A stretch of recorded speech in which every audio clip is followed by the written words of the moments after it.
네, 그러니까 반도체 업체가 역대 수준의 불황에 시달리고 있고 그 같은 메모리 불황은 경제 성장률 전망에도 영향을 미치고 있다는 얘기입니다. 계속해서 김광석 한국경제산업연구원 연구실장과 좀 더 들어가 보겠습니다. 네, 실장님 오랜만에 뵙겠습니다. 네, 안녕하세요. 네, 오늘은 반도체 시장의 불황, 그래서 삼성전자의 영업이익, 그리고 나아가 우리나라 경제 성장률까지 크게 전망을 해보고 있습니다. 먼저 삼성전자 4분기 성적표가 예상했던 것보다도 좋지 않은 건가요? 네, 예상했던 것보다도 낮은 거죠. 그것을 우린 소위 어닝 쇼크다. 깜짝 놀라는 거죠. 기대치보다도 밑돌 때 우리는 어닝 쇼크라고 보통 표현하는데 기존 실적치보다도 낮고 전년 동분기보다도 낮고 또 예상치보다도 낮은 이런 분기별 실적이 좀 안 좋게 나타나고 있고요. 삼성전자의 주요 사업 부문을 좀 구분해 보면 가장 대표적인 게 반도체 아니겠습니까?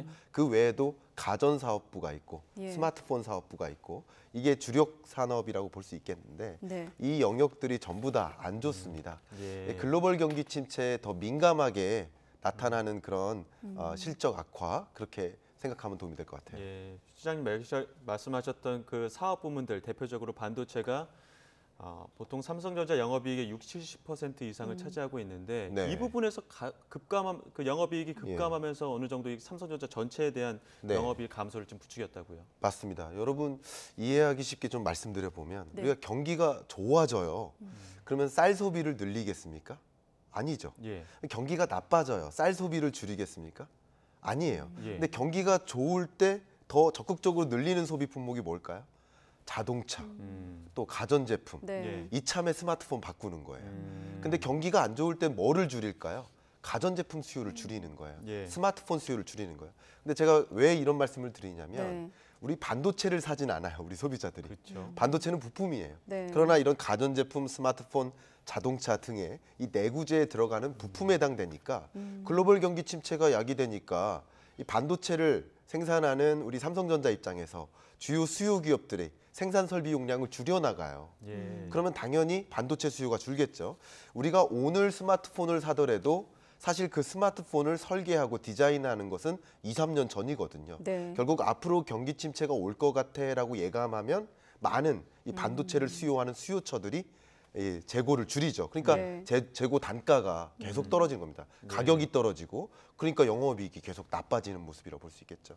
사실 전례 없는 불황, 이 얘기는 지난해부터 나왔던 것 같아요. 3분기 정도부터 반도체 불황이 본격적으로 얘기가 좀 나왔던 것 같은데 지금 반도체 불황, 혹한기에 삼성전자 실적까지 이렇게 악영향을 미칠 것으로 분석되고 있습니다. 그러면 내일 이제 하이닉스도 실적 발표를 앞두고 있는데 한마디로 반도체 불황은 당분간 이어진다고 보면 되겠습니까? 네, 현재로서 이제 반도체 업계에서는 23년 1분기까지 반도체 불황이 이어지고 23년 1분기까지? 지금 현재 분기까지 그리고 2분기부터는 반등할 것을 기대하고 있습니다.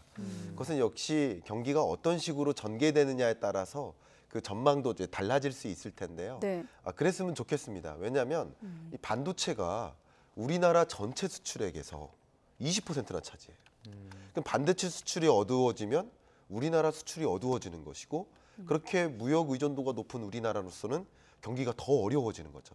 세계 경제가 어려워질 때 우리 경제는 더 어려워지는 이유가 우리나라의 주력 수출 품목 자체가 이런 반도체나 그 밖에 내구재에 해당된다. 그렇기 때문에 그렇게 설명드릴 수 있을 것 같아요. 지금 반도체 업계에서는 이렇게 경기가 안 좋다 보니까 감산하는 추세였는데 삼성전자만 감산은 없다 이런 입장이었습니다.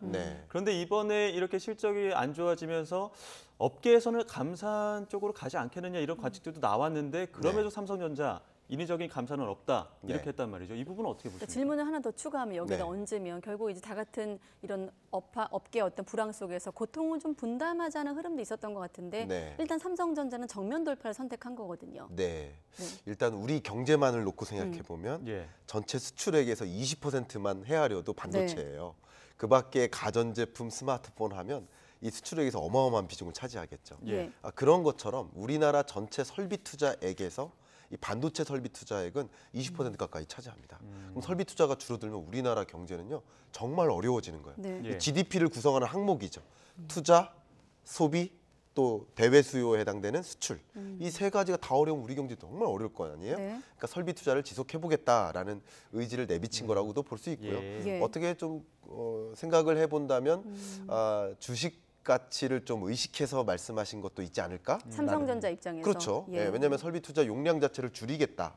22년보다도 더 끌어내리겠다고 한다면 네. 그럼 매출액도 줄어들겠네. 뭐 이런 생각들을 할 수 있으니까 주가에도 부정적이기 때문에 그런 표현을 이제 안 했다라고도 해석해 볼 수 있겠고요. 네. 또 인위적으로 줄이지 않겠다라는 표현은 인위적이지 않은 자연 감사는 받아들이겠다라고 생각할 수 있겠으니까 네. 이제 어느 정도 이 반도체에 대한 좀 조정은 들어갈 수 있겠구나 우리가 유추해 볼 수 있을 것 같습니다. 네, 예. 그러니까 추가적인 질문 하나만 더 드리면 궁금해서 네. 만약에 삼성전자가 그러니까 지금 같은 경우는 지금 메모리 가격 회복을 하려면 고통을 좀 줄여야 되는데 맞아요. 그 시간을 좀 줄이기 위해서 감산이란 카드를 맞아요. 다른 업체들은 내놓는 건 아니겠습니까? 맞습니다. 특히나 내일 이제 실적 발표를 SK 하이닉스 같은 경우 네. 오늘 삼성전자 메시지를 좀 더 주목했을 텐데 맞아요. 전반적인 반도체 업체 전반으로 봤을 때 이 네. 메시지는 어떤 영향이 있을까요? 오히려 이 메시지는 초격차라는 키워드를 다시 한번 강조한 거라고 생각하겠습니다.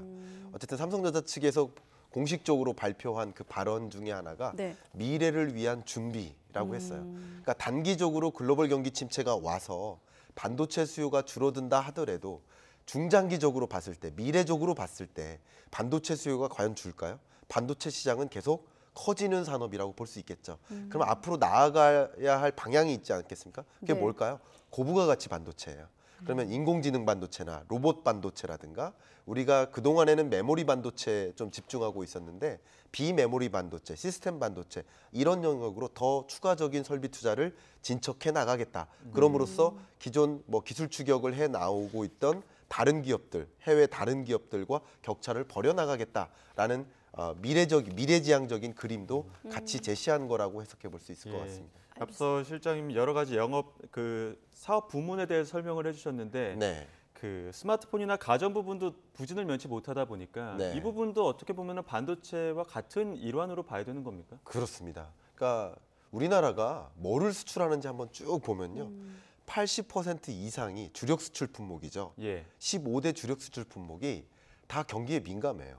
이게 무슨 말이냐? 우리나라는 내구재를 수출하는 나라다 이렇게 생각해도 돼요. 예. 우리 내구재를 수출하거나 혹은 부품을 수출해요. 다 내구재 성격인 거죠. 네. 그런 관점에서 경기 침체에 더 민감하게 반응할 수 있다 이렇게 생각해 볼 수 있겠는데 이게 경기 침체가 계속 진전되다 보니까 스마트폰 수요도 예를 들면 뭐 다른 기업이지만 아이폰 14도 증산 계획을 한 몇 개월 전에 철회한 적이 있지 않습니까? 네. 세계적으로 스마트폰 수요가 줄어들 것이다라는 것을 예상한 거고요. 네. 또 시기적으로도 한번 사이클상으로도 볼게요. 스마트폰을 매일 사진 않아요. 지난주에 사고 이번 주에 또 사진 않아요. 네. 보통 교체 수요를 보면 자동차도 5년에 한 번, 예를 들어서 뭐 스마트폰도 뭐 한 2, 3년에 한 번, 가전제품도 5년 이상 10년 정도 써요. 결국 교체 수요가 중요한데 교체 수요가 집중됐었던 해가 언제일까요? 2020년 말 그리고 21년이에요. 왜 그러냐면 팬데믹으로 네. 예, 우리 재택근무가 활성화되고 홈 이코노미가 성장하고 예. 그때 교체 수요가 집중적으로 늘어났던 거예요. 그러니까 2022년부터는 교체 주기라는 관점에서도 중장기적으로 그렇게 뚜렷한 호황이라고 판단하기 좀 어려운 것이다. 그러니까 경기 침체와 교체 주기가 다 같이 맞물려서 이런 가전이나 스마트폰에도 실적이 좀 악화되는 경로다 이렇게 해석해 볼 수 경기 있겠어요. 침체와 교체 주기가 맞물린 시기다. 네. 앞서 실장님께서 내구재와 부품을 위주로 수출하는 우리나라이기 때문에 네. 경기 침체에 더 민감하다고 하셨고 다음 질문이 아마 그 답변에 좀 포함되어 있는데 네. 지금 반도체 시장 이를테면 삼성전자 같은 경우 지난해 롤러코스터 같은 한 해를 보냈거든요. 네. 올해는 어떻게 예상하는지까지 네. 한번 질문 드리면요. 올해 상반기까지는 좀 어렵지 않을까 생각합니다. 근데 예, 앞에 그런 말씀 드렸잖아요. 내구재를 만든다. 이제 스마트폰, 세탁기, 가전제품을 이렇게 만들잖아요. 네. 그러면 오늘 판매되는 그 판매량이 어제 계획된 게 아니에요. 한 2, 3년 전에 계획된 거예요.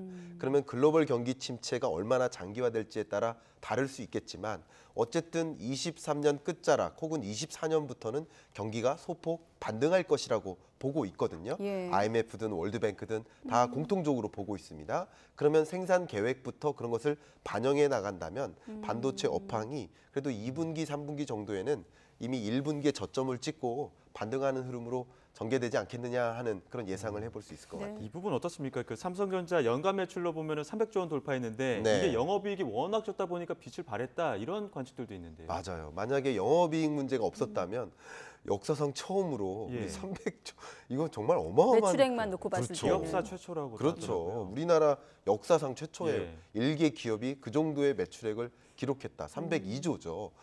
굉장히 대단한 실적인데 그럼에도 불구하고 왜 영업이익은 줄었을까? 이 부분을 좀 설명드려보면 22년 연간 데이터잖아요. 근데 1, 2, 3분기까지는 나름 괜찮았어요. 근데 4분기부터 매출액도 감소하고 영업이익도 감소한 거예요. 그것들이 영향을 받았다 이렇게 해석해 볼 수 있겠고요. 두 번째는 이 반도체 산업을 생각해 보면 비용이 전부 뭐가 될까요? 전부 다 고정비예요. 변동비 성격은 별로 없어요. 다른 말로 말씀드려 보면 22년 한 해 동안 반도체 설비 투자 또 고부가가치 반도체로의 진보 이것을 위해서 투자를 아낌없이 했어요. 그러니까 이런 것들이 고정비로 많이 작용하다 보니까 또 영업이익은 오히려 감소할 수도 있는 거예요. 역대 최대 매출액임에도 불구하고 고정비가 많이 증가하니까 오히려 영업이익은 감소할 수 있다. 이게 회계장부상 그렇게 생각해 볼 수도 있는 것입니다. 네, 자연스럽게 IMF의 네. 경제 전망으로 넘어가면 되겠습니다. 주력 수출품인 반도체 탓이다. 라면서 IMF가 한국의 경제 성장률을 내려잡았거든요. 네. 오늘 나온 숫자 어떻게 평가하십니까? 네, 좀 안타깝습니다. 세계적으로 기존 10월 전망치보다 상향 조정했는데 여기 그래프 네. 나오죠. 예. 그러니까 세계 경제 성장률도 지난 10월에만 봤을 때 2.7%로 이것도 안 좋은 숫자거든요. 예. 근데 1월 전망치를 그래도 상향 조정했어요. 2.9% 성장률도 여러분 기준을 3.5%로 잡으면 좋습니다. 네. 3.5%가 세계 경제의 평년 성장률이에요. 예. 그걸 밑도니까 역시 2023년도 경기 침체 국면인 건 맞습니다. 그러나 종전에 봤던 것보다는 좀 낫다. 좀 마일드한 경기 침체다라고 평가하는 거예요. 근데 세계 경제를 권역을 구분해 보면 선진국과 신흥개도국인데 네. 이 선진국 중에서도 미국, 유로존, 일본 그리고 신흥개도국 중에서도 중국 예. 다 22년 10월보다 올라갔어요. 다 상향 조정했잖아요. 예. 근데 우리나라만 하향 조정한 거죠. 예. 이 부분이 가장 안타까운 거예요. 왜 세계 경제가 좋을 때 우리 경제는 덜 좋고 세계 경제가 안 좋을 때 우리나라는 더 안 좋은가 하는 그런 의문들 많이 갖고 계실 텐데 네. 예. 지금 그런 전망치다 이렇게 해석해 볼 수 있을 것 같아요. 우리나라만 유독 떨어진 부분, 뭐 영국도 떨어졌다고는 하지만 네. 우리나라가 유독 이게 떨어진 부분에 대해서 IMF가 정확하게 설명은 안 하고 있거든요. 네. 어떻게 좀 예측해 볼 수 있을까요? 원래 1월 달과 7월 달 IMF 경제 전망 보고서는 업데이트 버전이기 때문에 네. 설명이 굉장히 축소되어 있습니다. 근데 4월 달과 10월 달 IMF 경제 전망 보고서는 그 풀 페이퍼가 300페이지 가까워요. 그러니까 충분히 설명이 돼요. 예. 그래서 지금 1월 달 전망치 IMF의 보고서를 가지고 제가 해석을 해봐 드리는 방향으로 예. 해보겠습니다. 왜 우리나라만 더 크게 조정했을까? 3번 연속 하향 조정했는데 그 이유는 앞에 말씀드렸던 것처럼 우리나라 경제 구조 자체가 또 무역 구조 자체가 경기 침체에 민감하다. 내구재 혹은 네. 반도체 이런 예. 산업이기 때문에 자동차 마찬가지예요. 우리 자동차를 언제 바꿀까요? 실제 취업을 했어요. 사실 소득은 아직 발생하지 않았어요. 다음 달부터 일해요. 그리고 월급은 또 한 달 있다 받아요. 그럼에도 불구하고 취업에 성공했어 하면서 자동차 계약하잖아. 이게 뭐냐면 내구재 수요는 경기 호황기에 나타난다는 거예요.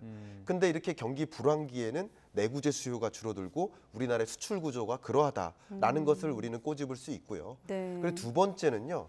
우리나라가 혼자 안고 있는 문제가 금융 불안이에요. 그러니까 채권 시장을 비롯해서 지난 예. 10월에 레고랜드 사태를 비롯해서 채권 시장이 불안하다 보니까 기업들의 설비 투자가 더 위축됩니다.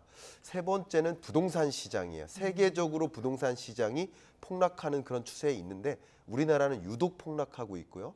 특히 미분양 주택이 급격히 늘어서 건설사들이 PF로 자금을 마련하잖아요. 네. 이게 다른 말로 말씀드리면 분양 받을 걸 전제로 돈을 빌리는 건데 예. 분양이 안 되니까 돈을 갚을 수 있을까요? 못 갚는 거예요. 그러니까 이런 문제들이 여전히 상존한다. 또 이 와중에 IMF가 꼭 집어서 지적한 게 있는데요. 세계적으로 일단 22년, 23년은 물가 잡는 데 집중해라. 근데 우리나라는 유독 경제정책 방향이 안타깝습니다만 공공기관의 정상화에 더 초점을 두고 있다 보니까 전기세, 가스요금, 뭐 난방비, 또 교통요금 이런 것들이 올라가니까 물가 잡는데 더 미흡한 거예요. 네. 그러니까 이런 것들을 꼬집지 않을 수가 없는 거예요. 아, 예. 그렇군요. 우리나라의 수출 구조가 취약한 것, 그리고 채권 시장을 포함해서 금융이 불안한 것, 그리고 네. 공공요금 인상까지 그렇습니다. 포함해서 우리 경제를 좀 불안하게 요인까지 짚어주셨는데 끝으로 네. 지금 IMF가 2023년 경제 성장률 전망치를 한 것과 정부 또 국내 주요 기관들의 전망치를 비교한 결과도 있거든요. 네. 여기까지 얘기 듣고 마무리 한번 해보겠습니다. 좋습니다. 저도 이제 10월에 경제 전망서를 발간하면서 전망치를 제시했고, 네. 그리고 그 다음 달이죠. KDI에서는 1.8%를 제시했고요. 예. 또 한국은행은 이어서 1.7%를 제시했습니다. 그리고 기획재정부가 지난 12월에 1.6%로 낮춰잡은 상황이고요. 네. IMF는 이번에 또 1.7%를 전망했습니다. 이 경제를 전망하는 주요 경제 연구 기관들이 전망을 할 때 주요 전제가 좀 달라요. 그렇기 때문에 전망치는 좀 다를 수 있으나 지금 이 숫자를 해석해 볼게요. 1.5에서 1.8%에 해당되는 이 성장률의 의미를 말씀드리면 우리나라가 1960년 이래로 4번의 경제 위기가 있었습니다. 1980년 역성장했어요. 오일 쇼크 충격. 그리고 IMF 외환 위기 1998년 마이너스 5.1% 역성장. 세 번째는 글로벌 금융 위기 때 역성장은 안 했지만 경제 위기라고 불리죠. 그리고 네 번째 팬데믹 경제 위기. 우리나라 마이너스 0.7%로 역성장했습니다. 자, 이 4번의 경제 위기를 제외해 놓고 보면 23년 성장률 전망치 앞에 제시됐던 그 숫자가 가장 낮은 거예요. 그러니까 경제 위기를 제외해 놓으면 23년 한국 경제 성장률 전망치가 가장 낮다. 이게 네. 뭐를 뜻할까요? 경제 위기급은 아니지만 경기 침체다. 정말 저성장이 좀 장기화될 수 있겠다라는 우려, 그러니까 심각성을 알고 IMF에서 지적한 것처럼 우리가 뭐를 해결해야 될지 그 방향성을 찾고 이 시점에 걸맞는 경제 정책 기조를 좀 펼쳐나가야 되지 않을까, 좀 간곡히 좀 말씀드리고 싶습니다. 네, 알겠습니다. 김광석 연구실장과 경제 진단했습니다. 고맙습니다. 감사합니다.